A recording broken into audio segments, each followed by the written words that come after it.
Welcome to You Can't Break Us, the podcast sharing real stories of parental alienation and family court injustice. I'm your host, Kaylin Hawkinson. Each episode, I sit down with brave guests who open up about their personal journeys, the pain, the resilience, and the fight for justice.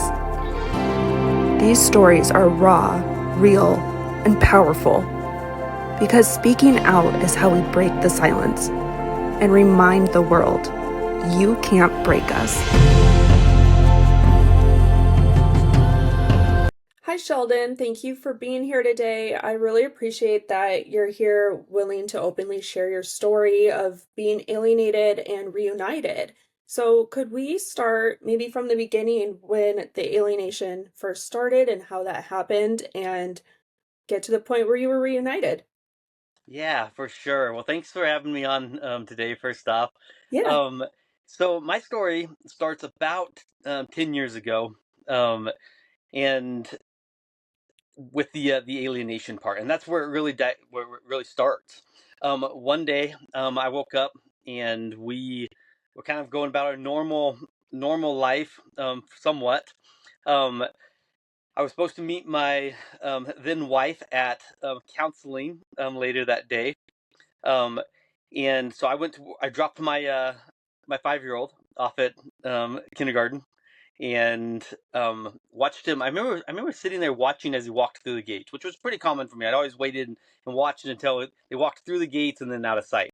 Um, and so I sat there, and that particular day, it's kind of ingrained in my memory. I remember watching him walk in there, and I went about my business, went to work, left work early to run over to this counseling office where I was supposed to meet my wife. And I got there and she wasn't there. And so I texted and I called, and there was no answer, no response, nothing.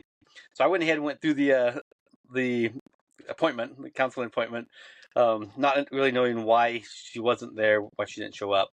Um, when I got done, I drove by the house to check on my wife and my two little daughters who should have been home at the time, and no one was there. The house was empty, like nobody home. I called the school, and my son had been checked out um, of school, and so basically they were gone. So I called the police to see what they could do. Said, hey, I believe she had been talking about going back home for a visit. Um, or moving there, or like there's been talk about her going back, but she was going to go back to visit at least. And so I called the police, said, hey, I believe my children have been taken from the state. They're headed to Washington, headed out of state here. um and they basically said, well, there's nothing we can do about it. If you guys are married and there's no order, parenting order, whatever, like there's nothing we can do about it. So that was kind of heartbreaking for me. The first step of realizing, like, oh, okay, so literally she can take them and leave the state, and there's absolutely nothing I can do about it as far as law enforcement goes, Yeah. to stop it, to prevent it, to to help bring them back.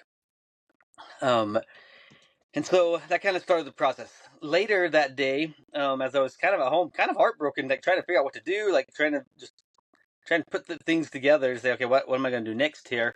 I got a knock on the door, and it was the police department, and the officers basically came not to help me, but to let me know that my the house address had been added to an order of protection, and so that I had to leave the Wow. house. So they were kind, at least, and they were quite apologetic.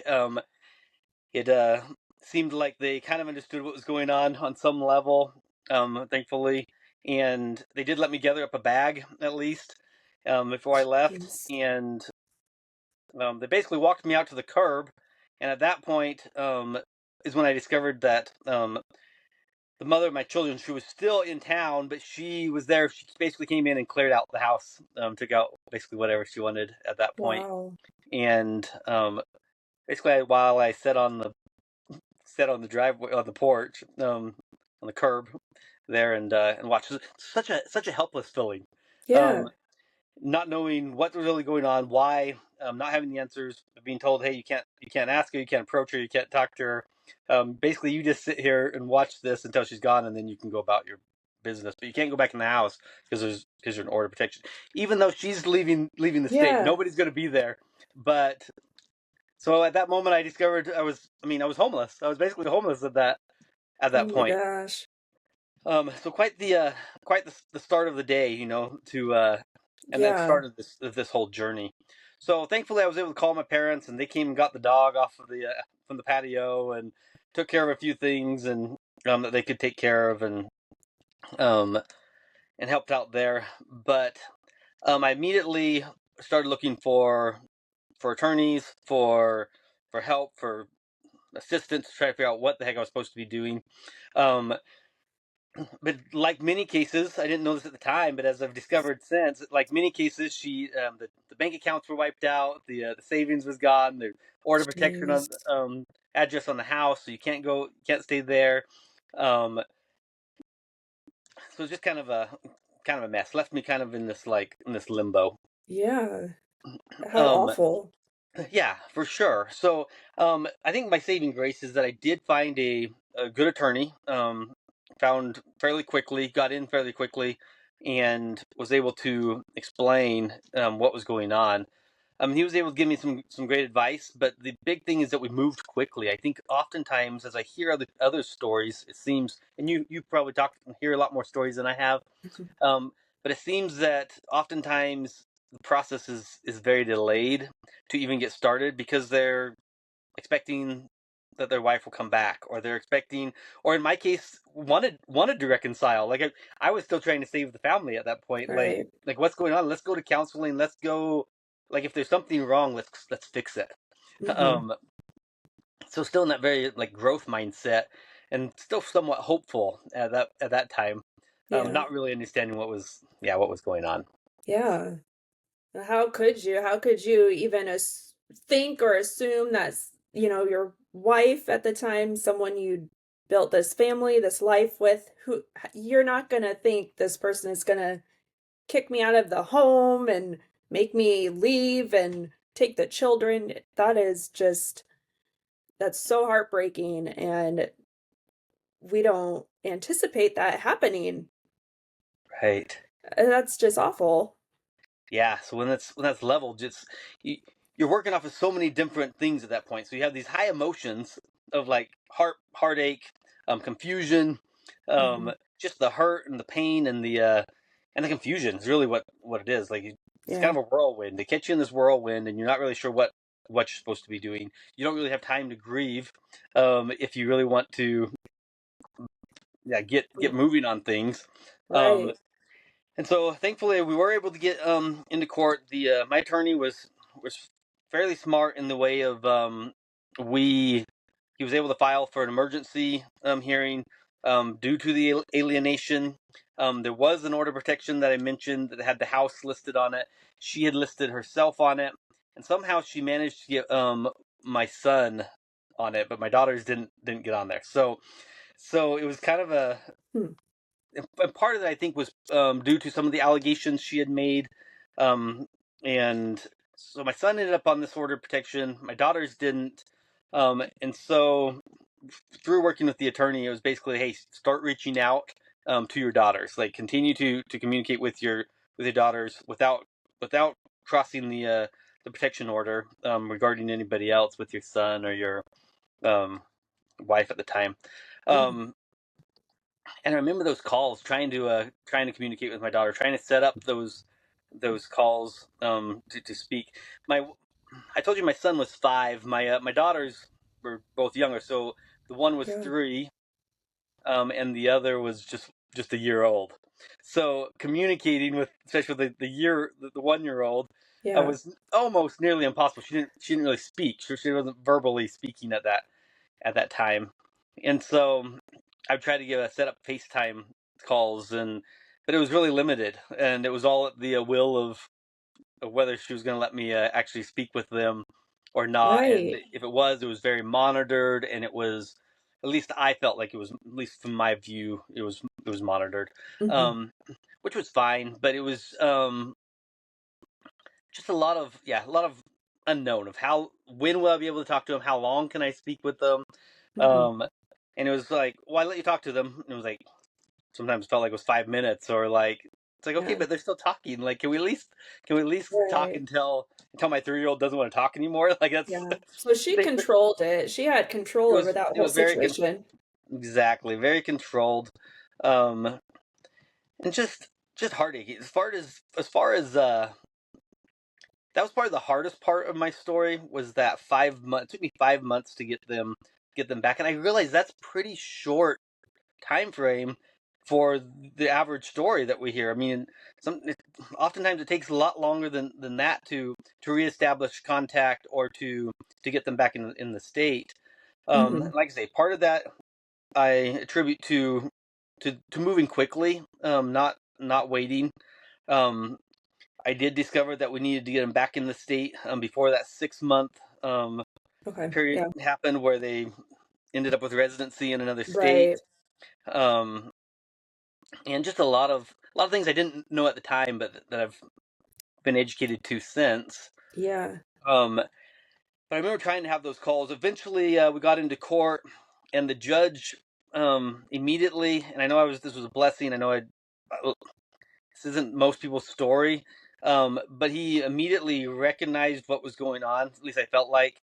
I didn't know if he did during the hearing, but once the ruling came out, he basically threw out the order protection of my son and said, "I don't see any reason for this as part of the parenting, as part of the family court, part of the parenting."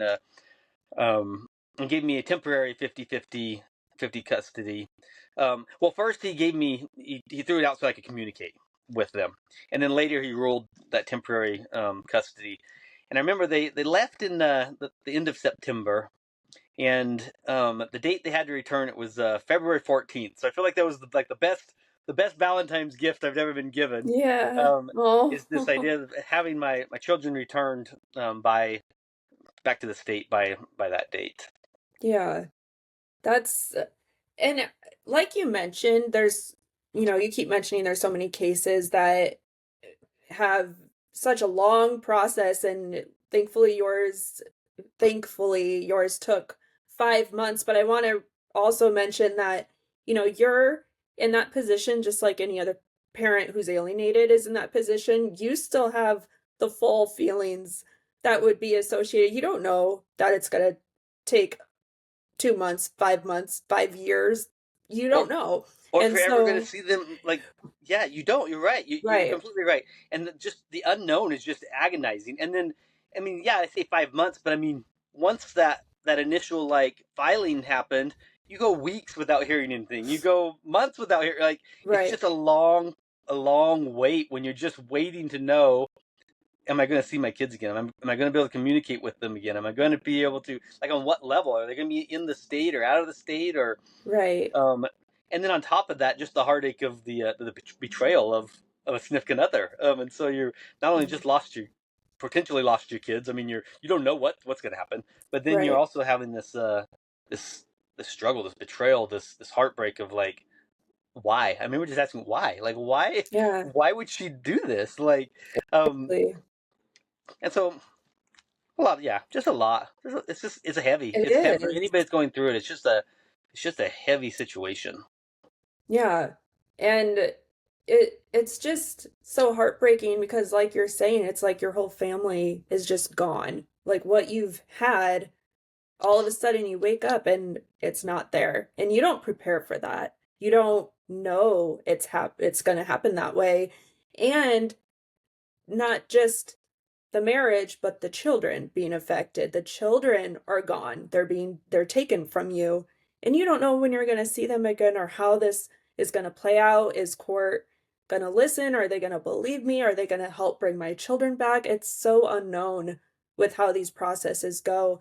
I'm very happy that you got your children back and were reunited and are able to be a parent in their life, and she wasn't able to continue keeping them away from you. How did it feel when as you're going through it, knowing, oh, thank God they're coming back, they will be here. How did that feel going through that? And then moving from that, knowing you get 50-50, you get to, she cannot take the children from you. Right. So still a lot of unknowns in that because it's like, Right. okay, so we have this 50-50. Originally it was a temporary 50-50, so it's still like that Yeah. like, okay, I get this chance, and thank goodness I have this chance. Like, thanks to heavens, like I actually have this chance at least to hopefully prove that I can do this. And sometimes I get, well, Sheldon, you got your kids back and it only took you 5 months. Um, but this is the side I want to bring up today, is that part of this was preparation, prep work, prevention ahead of time. A lot of our the cases that, at least the stories I've heard now, it seems like, okay, well, now we're starting to try to be more of a parent, more of that 50-50 role. For me, I was already kind of living that, so it wasn't necessarily the case of proving that I could, but of proving that I already had been, Yeah. which made it a little bit easier. I mean, I was already taking my kids to school, like dropping them off at school. Like, just even within the story of, like, I dropped him off and watched him walk in the gate. Like, that was a Yeah. common thing. Like, I was already very involved in Hmm. my kid's life, so it wasn't like this sudden change of like, oh, now I have to be a nurturer and a provider. Um, I'd already taken some of that nurture role. I was already watching my youngest, my 1 year old. Um, my wife had the opportunity, the option of being a stay at home mom, but she wanted to do some outside work. So she went ahead and had got a part-time job. And while she worked, I changed my work schedule so I could keep our 1 year old, so we wouldn't have to put her in daycare or have babysitter over as often. So I was already spending quite a bit of time with the baby, with the 1 year old, with my Yeah. 3 year old, um, in the home, prior to her leaving. So that helped. So I set up my situation was set up a little bit different than some, because I'd already been living that role. Which, for those who haven't gone through it, but are young parents or whatever, I would just recommend document that, do that, make sure you're having that relationship with your children, make sure you're being part of that as an equal caregiver, right now, even while you're in a happy marriage, because at some point, whether it's due to divorce or due to accidental death or due to whatever the case is, that Hmm. you already have some of that prep work, you already have some of that set up, and already know, kind of how things are supposed to operate, and already have that relationship with the kids. And that's really what held us over that 5 months, is having Yeah. that relationship with my children. And until I was able to reestablish communication with my son, that was really difficult, because I never knew what is he thinking. Does he think I just abandoned him? Like, does he think that? And I would have to talk with my daughters while he was at school, because he got enrolled in school in the other state that he went to. So I'd have to talk with my daughters while he was at school, so I didn't accidentally violate the the order of protection. Right. And I'm just always wondering, like, oh, are they going to mention that they're talking to me, but I'm not calling him, and how is that going to come across? And you can't communicate with him. I mean, from me to him, or you can't communicate with them through other people either. So it's not like I could tell his sister, "Hey, tell your Hmm. brother this, that was a violation." So couldn't bring him up at all. Couldn't even talk about it. So it was Yeah. just heartbreaking. And I remember, Wow. one night, it's kind of a personal spiritual situation. Take it as you will. But I remember one night, in a dream, as I'd kind of been praying, and I grew up very Christian, and just I'd been praying that they would know that I loved my kids, would know that I loved them, and that they'd be safe. And as I fell asleep that night, I remember a very vivid dream, and my son in my dream visited me, and I just remember him saying, "Dad, I'm okay. Dad, I know you love Wow. me. I'm okay." And that was like the biggest relief, for Uh-huh. me, just to know that he was okay, but that he knew that I loved him, that he knew that I hadn't abandoned him, even though Yeah. there was that alienation going on.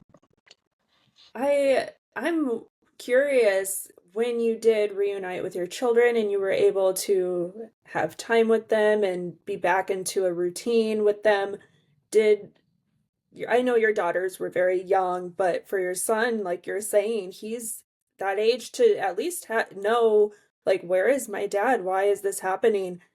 Do you know any effects from that? Did you ever find out, or did your son ever show any effects from that to you? Um, there was a little bit.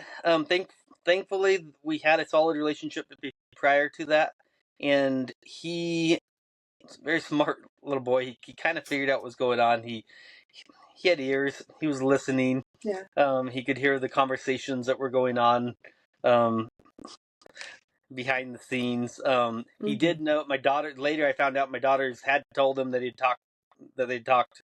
Um, I didn't know that at the time, but my one daughter had said that when nobody else was around, that she would they would talk about it. And so there was some understanding there, and I did see effects. It was interesting. Our 1 year old, who had been quite advanced, really. At night, she would wake us up from her crib. She would wake us up when she needed to go to the bathroom at night, like at 1. Um, After that, she reverted back where um, yeah, she wouldn't do that anymore. She was starting Mhm. to be verbal, and she reverted back where she almost had a very selective, like she was really delayed after that as far as Mm. not speaking until she was I don't know. We had her in a preschool to help her with her like start speaking. We discovered she could speak when she wanted to, Mhm. but most time it was just sounds. So a lot of things that we will see in like trauma based, Yeah. um, and I can't diagnose that. I can't say that that's what it is, but it Right. was interesting to watch the how she had reverted back after that time from where she was advanced before they left. Yeah. And she's had full recovery. We have great relationship. She's 11 now and doing Oh. awesome. Um, Oh, my that's so child who was 3 at wonderful. the time, she's just turned 14 now. And they're and my now 15 going on 16-year-old. They're all three doing really well. So Oh. yes, we did see some effects of it. For a long time, they were trying to figure out what was going on as well, and wondering why we were split, trying to decide who was right, who was wrong, and just trying to navigate through that and help them realize that it's okay to love both parents. It's okay to be Yeah. loved by both parents, and even though some things they may hear may not be true, that it's still Hmm. okay to have a solid relationship with both parents, and that's all I ever fought for in court was that 50-50.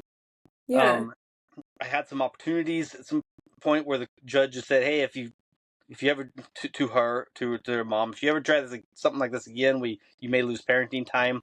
There were some other things that happened later, but I have always tried to play fair in the way of, is this just towards me?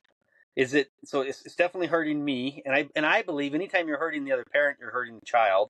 Yeah. But is taking them from the other parent more hurtful than them seeing her hurt me? And so I've only ever fought for 50-50 in that. And I want them to have a good relationship with their mom. I believe that it's in the best interest of a child to have a good relationship with both parents, as long as there's not um abuse Right. going on Any towards that. safety, Yeah, any safety safety concerns concerns. towards that I l- child. I love that you still have that mindset that you really have your child's best interest given everything she did to you. It's very easy for someone to be bitter, angry, and maybe want to retaliate or get back. So it's very good and encouraging to show that, we're in this for the child's best interest. That's what you need to look at. And you still advocated, hey, I want them to have a relationship with their mom. Even though she did this to me, she tried to sabotage our relationship. I'm not doing that to her. So that's Right.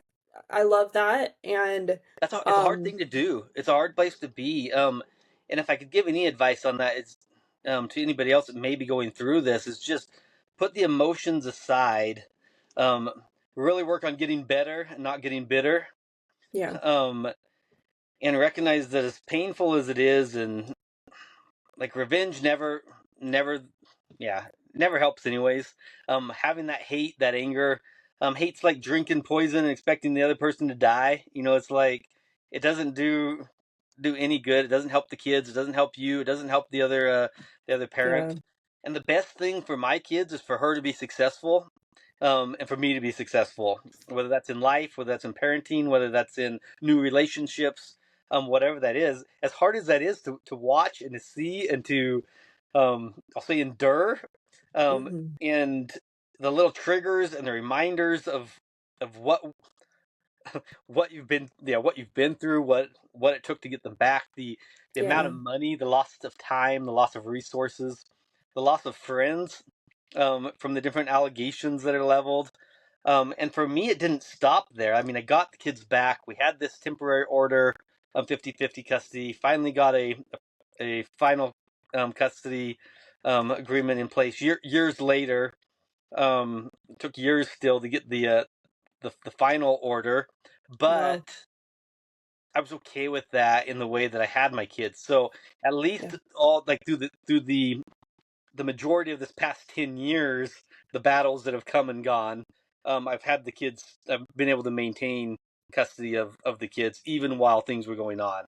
Yeah. So it's some of the accusations, some of the things that has been leveled that she's done towards me since then are almost worse, but there's nothing that'll compare to that 5 months of being without the kids, not knowing when they were coming home, or if and Yeah. when they were coming home.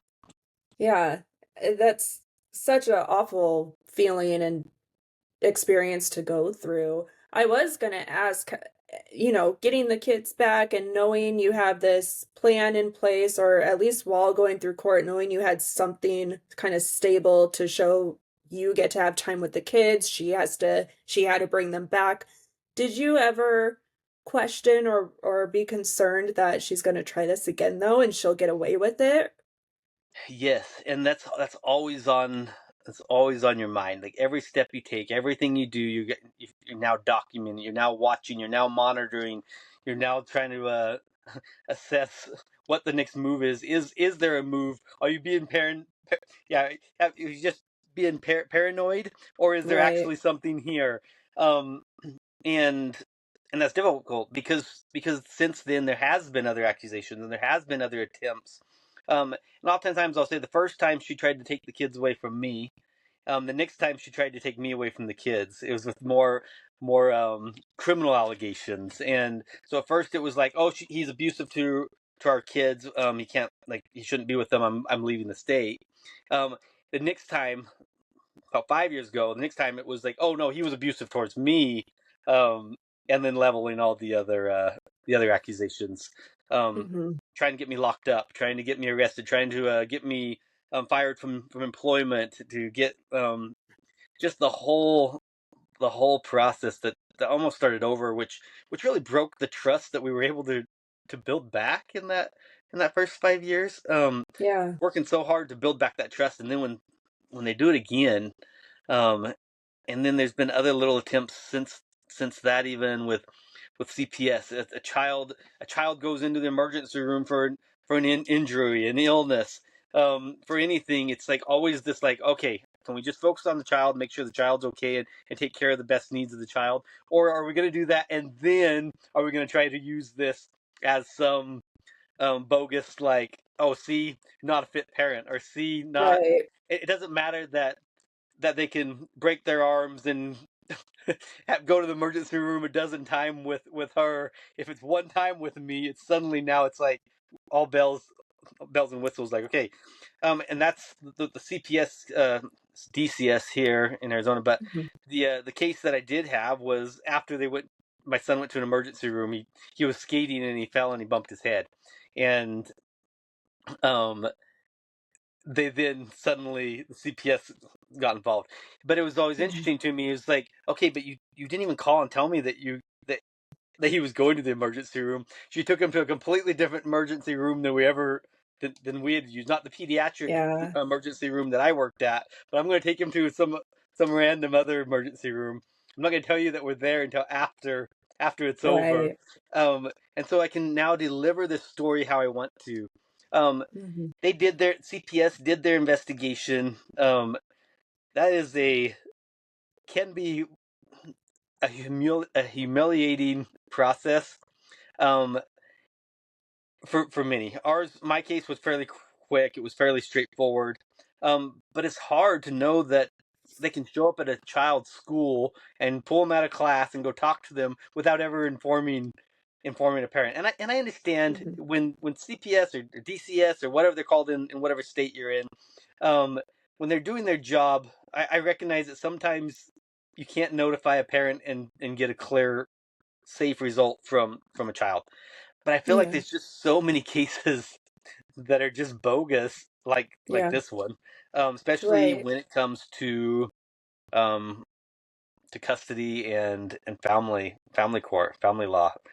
Yeah. There's just so many things that are leveled that are, yeah, they're just It, bogus. But they came in, they yeah. did their investigation.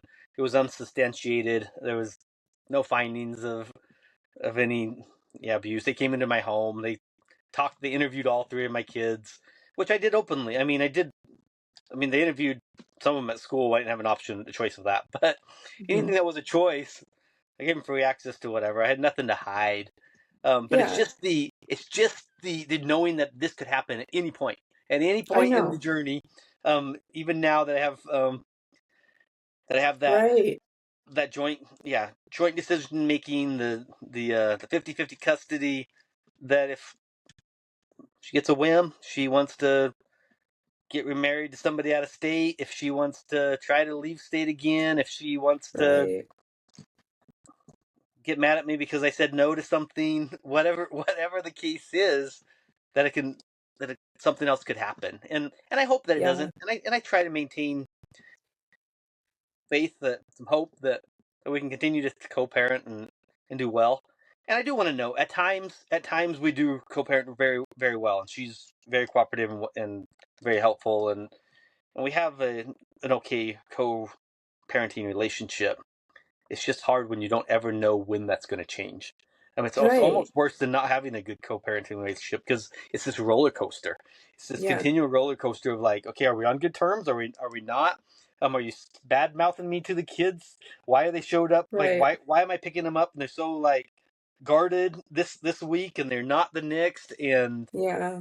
just that emotional roller coaster is it's Yeah. probably one of the hardest parts of the current parenting plan. Now, Yeah. now post order, I have that 50-50, but it's not final. Like it's called a final order, but it's like it can change anytime. Right.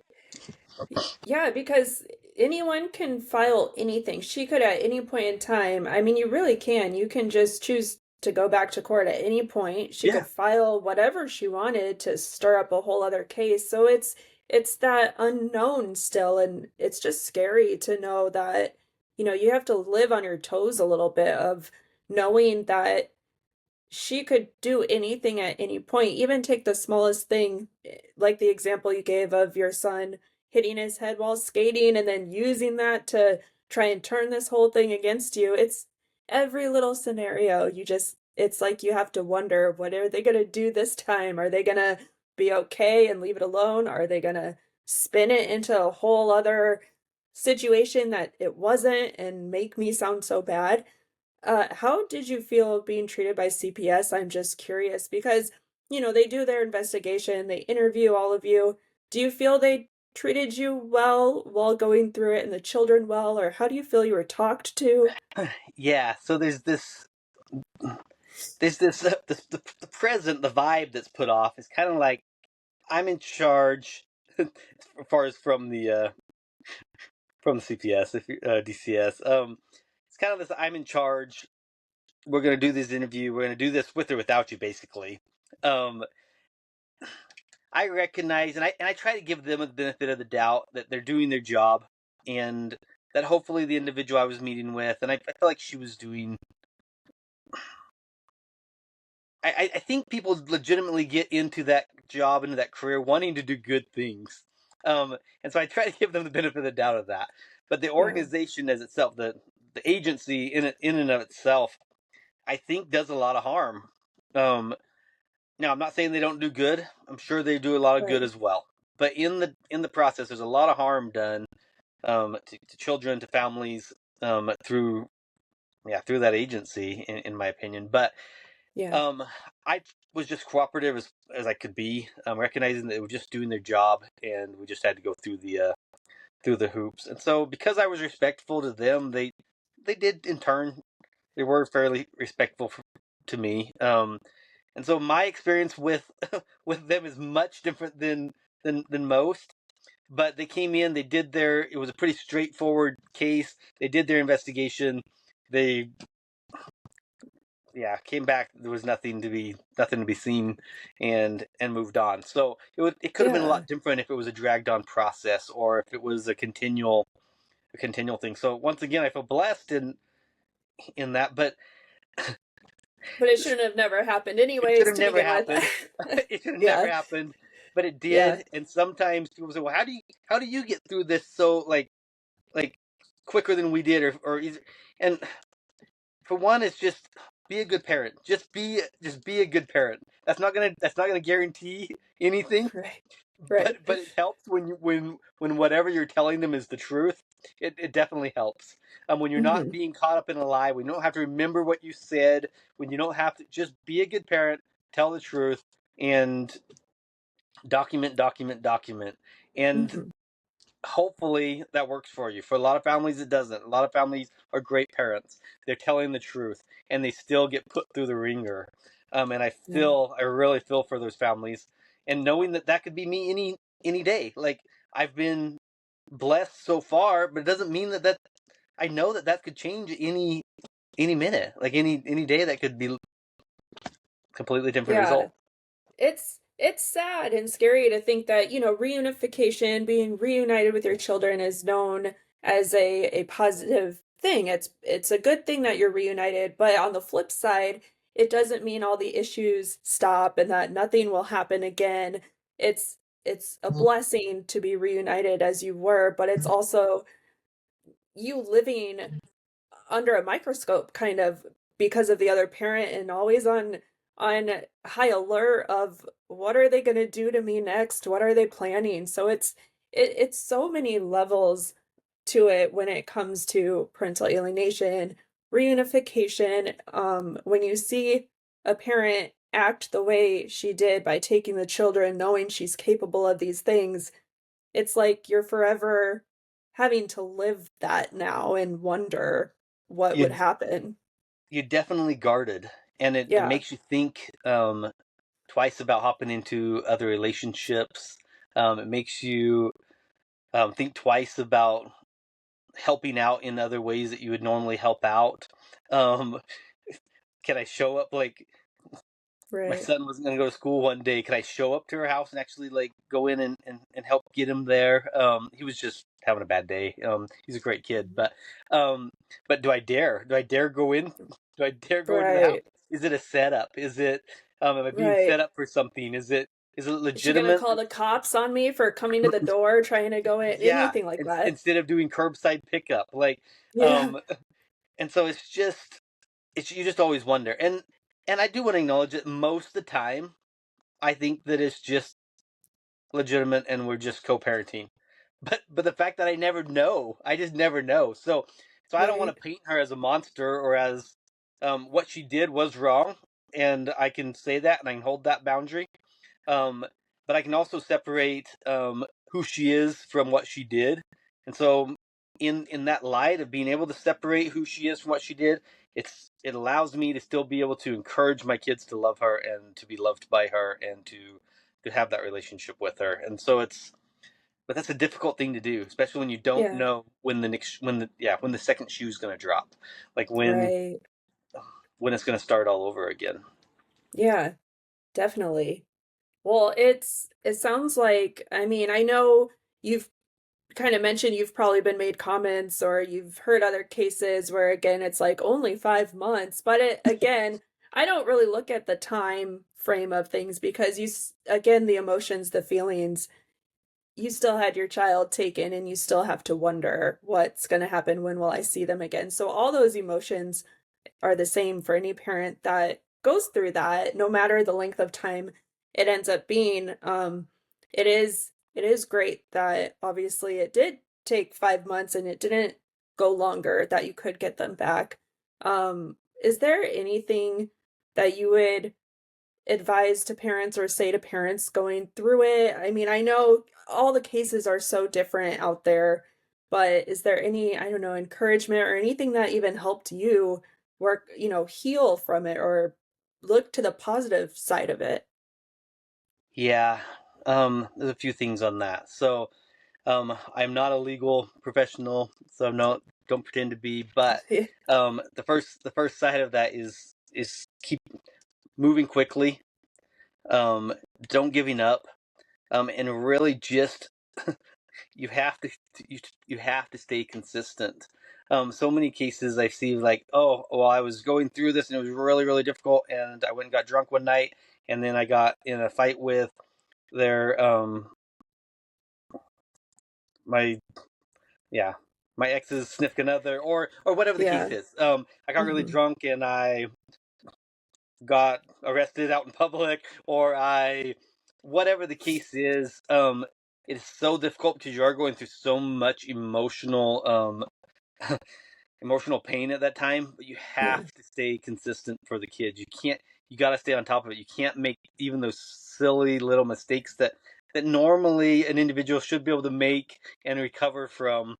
Um, Hmm. the weight of those small mistakes, if you want to call them small mistakes, but the weight of those mistakes is huge because they Yeah. will be used against you. They'll be taken and used. So you have to be consistent, consistently showing up. And it's hard. Sometimes I hear dads just be like, well, it's so hard when I only see when I have supervised visitation, and this wasn't my case necessarily, but supervised visitation, and it's just, and then it's only an hour, and then the kid leaves and he's screaming and crying, and every time when he gets separated from me, and it's heartbreaking, and it's hard for him. Maybe they start to get this idea maybe it's better for the child if this isn't happening. um and I recognize that every case is different, but man, as hard as that is, keep doing it. Use every minute you can, document everything you can, and even though it's rough. In Yeah. my background of work, I work in behavioral health. I get to work with at-risk youth primarily, um, and a lot of the kiddos that I get to work with, whether it's from divorced families or whether it's from families who have a parent that's been incarcerated, um, or just feel like they've been abandoned. A lot of times it's like, why? Even with adoption sometimes, but it's like, why did they give me up? Why didn't they fight harder for me? Why didn't they? And so the questions of why. And so even though the time of separation may be lengthy, them knowing once the time comes that you are reunited, Yeah. and I would hope for everybody that it's sooner rather than later. But even Yeah. worst case scenario, if when they become an adult and they're reunited, they need to understand that you did fight for them and that you didn't give up on them, as hard as that is. And that doesn't mean that taking a pause and recognizing there's nothing more you can do right now other than just love them and Right. better yourself and prepare for when you are going to meet them again, Hmm. and do those things. But just be consistent and Yeah. don't give up. Don't get caught up in the emotion of it and do something silly, dumb, that's going to affect the whole case because of one lonely night, because of one night where the heartache Right. is just so unbearable. Um, Yeah. That's a good point to bring up because even outside of parental alienation cases, just anything, abuse, trauma, any hard things in life, people, not everyone obviously, but that's a common thing to know. People turn to something to like get rid of the pain, the anger they have. That could be drugs, drinking excessively, whatever. And it's just to know, these outlets that people, these vices people can turn to in a normal circumstance. And then when you're in a circumstance that deals with, court could be involved, CPS could be involved, you have children. So knowing that that one moment you might turn to something, that parent is going to just top level use it against you and it could forever ruin things. It's just sad to know, and I wish people could have more help and resources rather than having it be used against them and turned on them forever.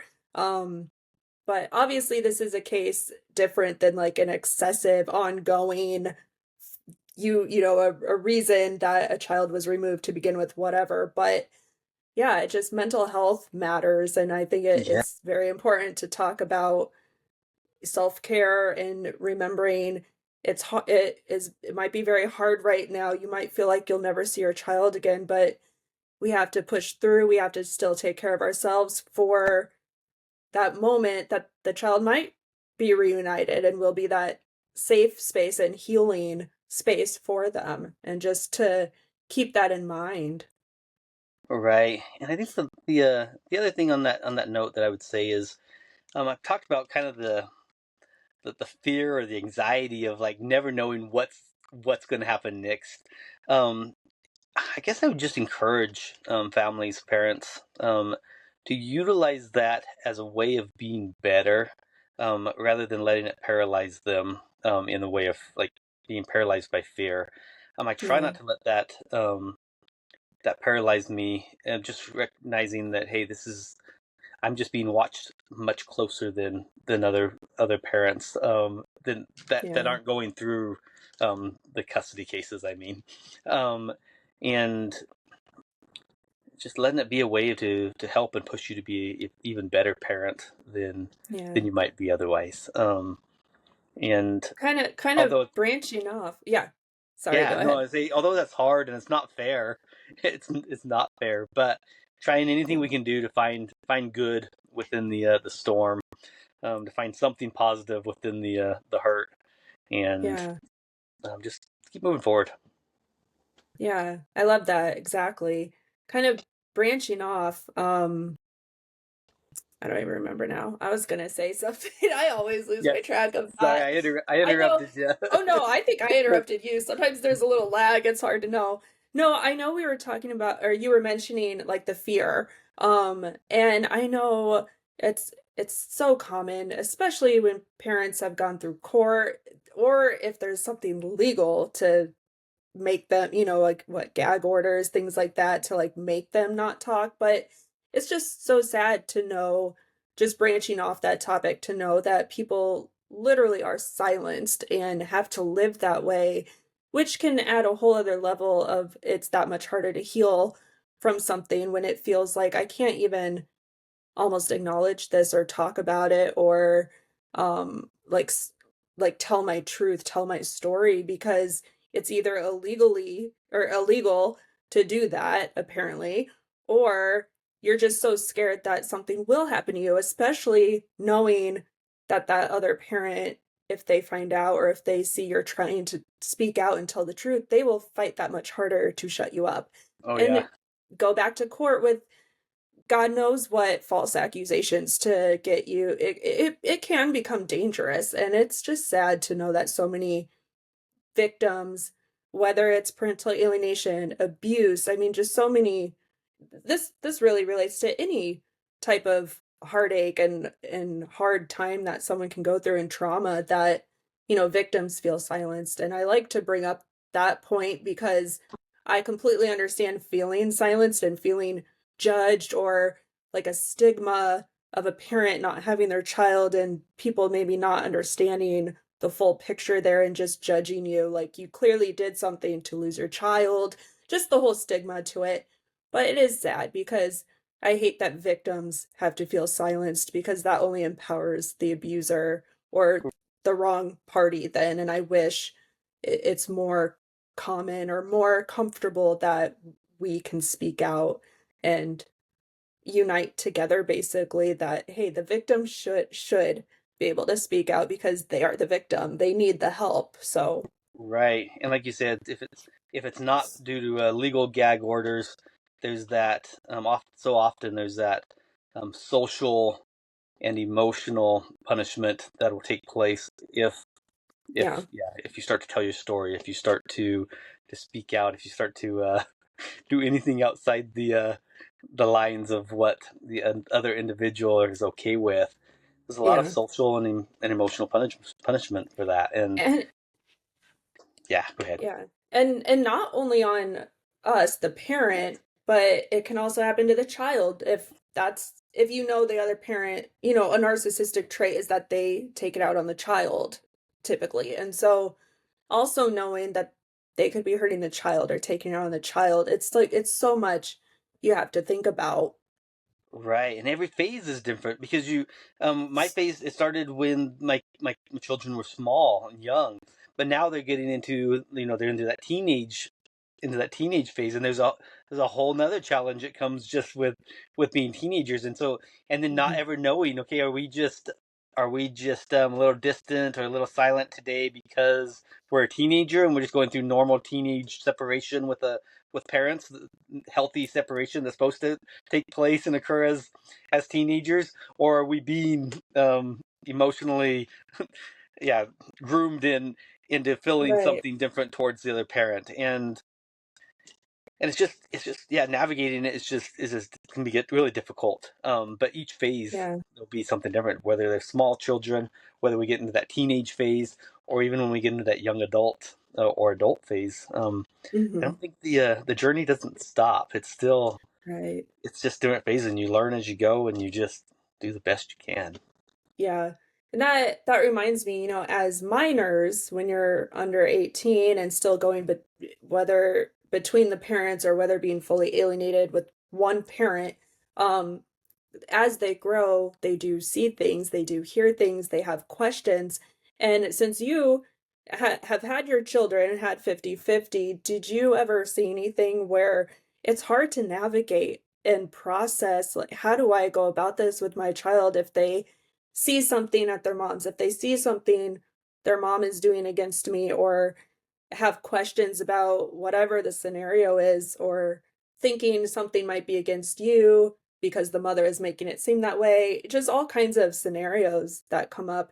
Did that ever happen where it was like hard to navigate? Like, okay, what do I say here to not speak poorly about the other parent and keep it neutral and help my child through this, even though you Yes, know the truth that it's them? right. It's gonna be really difficult, um, because you don't want to badmouth the other parent, and for so many reasons, Right. for legal reasons, for just best interest of the child reasons, for so many things. You don't want Hmm. to badmouth the parent, but it's also, you don't want to lie to them about certain behaviors, certain events, certain things that had taken place. So sometimes there's questions that come up, and try to just to answer them on age appropriate level. Try to answer them in a way that's not turning them against the person, that's helping them recognize the behavior, what happened, but leaving some things open for them to decide. So you're not trying to Hmm. convince them of anything. You're basically answering the question. And sometimes it's okay to say, hey, this is something that maybe we would talk about when at a later point, or maybe at a later Yeah. point if you're more interested. I mean, you can see some other things, but Hmm. right now it's just time to live and be a kid and love and grow and build a relationship as strong as you can with both parents. Um, Yeah. but yeah, that's a very difficult thing to navigate. And again, I would just say, if and where it's appropriate to talk about that, the mindset that's helpful for me is to always look at separating the behavior from the individual. And I know I talked about that a little bit before, but just if we're talking about an event, if we're talking about something that happened, looking at the behavior and not at the other parent. And it's okay to recognize that, hey, it's not really appropriate to do these things. We don't lie. We don't treat people poorly. We don't, teaching all the things that you want a child to learn and grow. I mean, to learn and know, to be good Yeah. contributing citizens, but also not speaking against the parent, but just kind of teaching principles. I say just teach Yeah. teach good, solid principles, and at some point the child's going to have to decide on their own what's what. And ultimately, I say they're going to have to. I mean, ultimately they don't have to. Maybe they don't, and it's okay as long as have permission to love both parents and be loved by both parents. It doesn't really matter if they ever come to the full, like, who was right or who was wrong. Um, I think that'll kind of work itself out in the long run for what each child needs.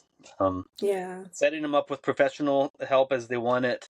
They want to speak to a therapist or to a professional in another way, helping them have that opportunity, and otherwise trying to stay neutral in it towards the other parent.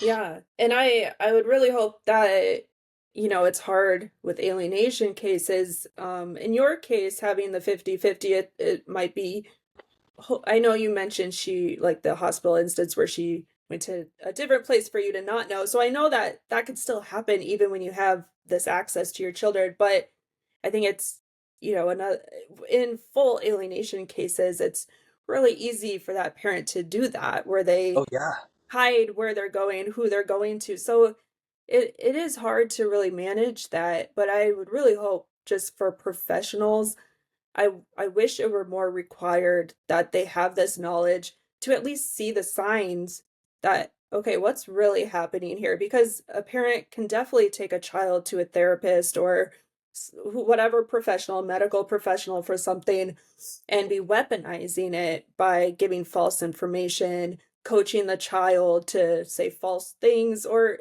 it actually can work where they start to warp that child's mind, where the child starts to believe it. So they are being coached, but they are brainwashed to, oh, this must be true, this must be really happening. Or they, what is it called, can't think of the word right now, where they change their memories. They can warp their memories of that parent.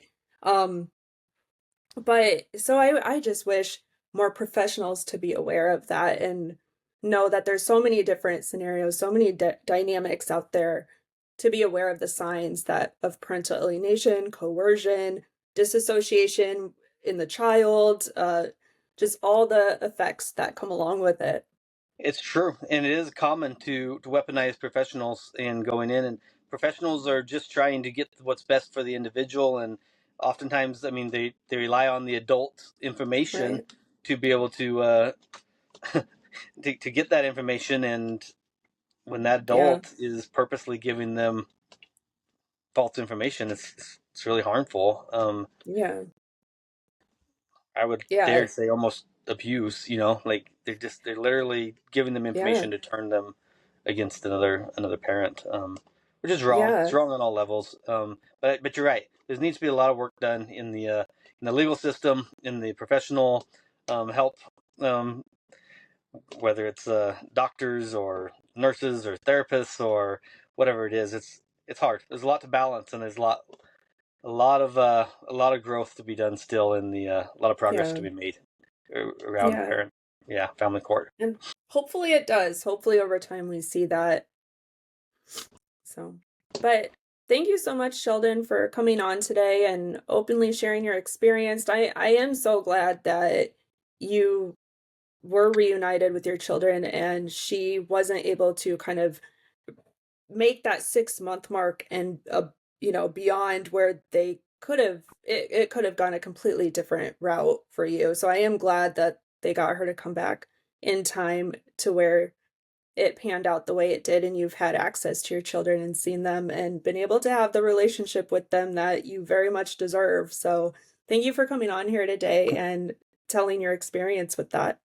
Well, thank you for that, and thanks for having me. And I do feel for, I pray for, I hope for, even now, for the parents who are going through it, at whatever stage they are, but especially those who are currently being alienated from those kids. It's not fair to them. It's not fair to the kids.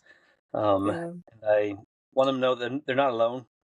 And there's a lot of us still out there rooting for them, praying for them, and willing to speak with them, if they just need somebody to top on the phone with and talk to. There's a lot of Yeah. individuals, I think, that are out there just ready to help and serve and speak with anybody, and that goes for me. If there's anybody out there that can be helped by just having somebody to voice what they're going It through. it can. It helps, I think, to have support. And I mean, there's Facebook groups out there. I found you in one of them, a parental alienation Facebook group. So there are groups and things people can search, but it's so crazy to think that, even me, years ago, I didn't, while I was going through it, newer to it, I didn't know about those groups. And so many people still don't know about, there's people, thousands of people going through this out there. It's not, you're Right. not alone. And it feels alone when you're going through it. Like, no one's going to believe, how are they going to believe me that this is happening? But there are thousands of people who There have are. experienced this and can be support and be there for you. And I think even just networking, making connections, you never know what connection you can make. And maybe someone who has a resource or another tool to help or point you in the right direction for help you might need. So, It's true. And there are a lot of people out there who are starting to fight against the parental alienation and the false reports, mhm.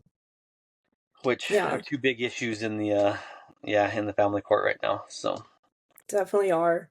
Well, thank you again. I'm so glad we connected. awesome. Thank you for having me. Thank you for listening to You Can't Break Us. If this episode spoke to you, subscribe and leave a review. Every voice matters. Every story counts. If you or someone you know has a story to share, email